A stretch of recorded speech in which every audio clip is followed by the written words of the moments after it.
question, why don't you stand up and go ahead. I just had a question. I don't know if you mentioned earlier, but I had a question about the life of the battery. The battery life. Okay, good question. So the Prius is a 2004 model, built in 2003. So its batteries are about 6 years old.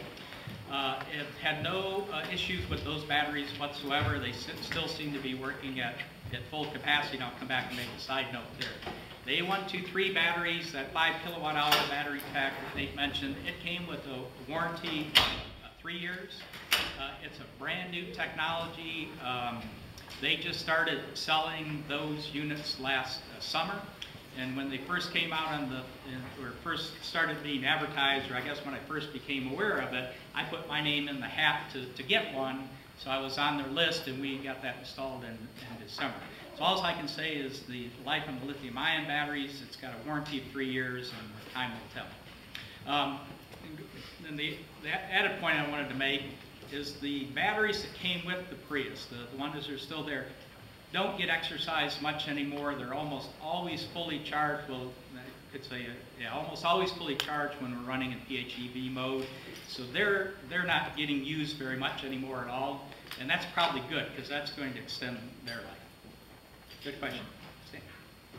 Yes, I wondered, I remember in the first article I read about your car that the battery addition cost about $10,000. Is that? That's correct, and that was in Nate's economic analysis, $10,000. Okay.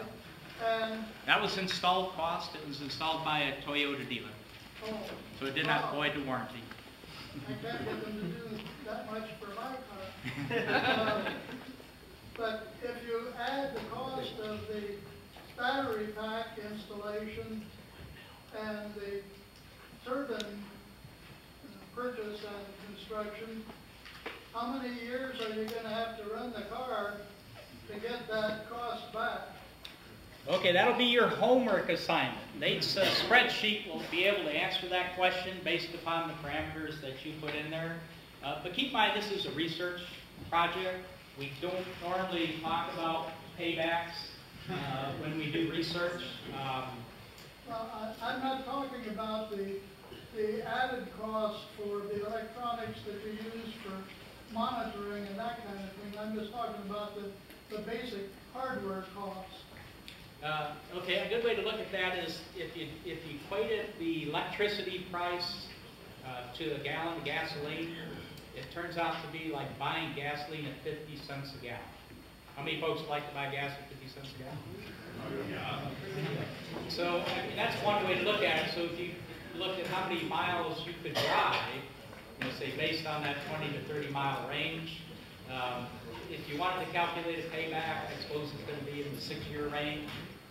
But you're not going to drive that 20 to 30 mile range. Like today, I'll probably only drive 14, 15 miles.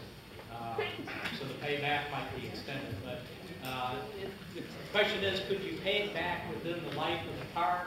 Probably yes. Could you pay it back within the life of the battery? We don't know because the batteries are only 9 months old. So good question, though. But stay tuned. Maybe we'll have more data later. Yeah. I'm familiar with how the Prius works with using accessories on it, but are you including that in your job, like your power drive? Are you including your accessories, your AC, your radio, and all those other things? And what kind of power options does your car have that would put a bigger strain on the battery? Are you guys using those, or have you guys also spec-made?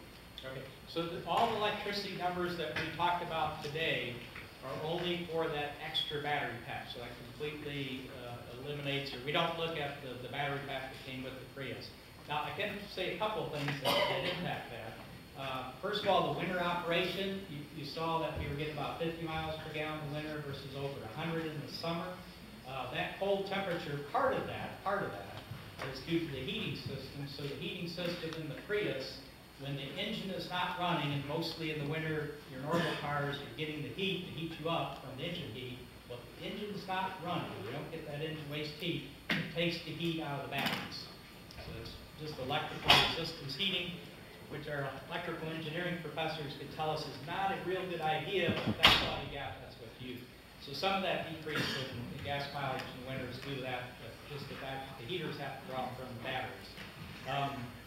So I mentioned earlier that with the plug-in system, we almost always have the full charge in the Prius's native batteries, so that's a good sign, but we do not monitor that directly.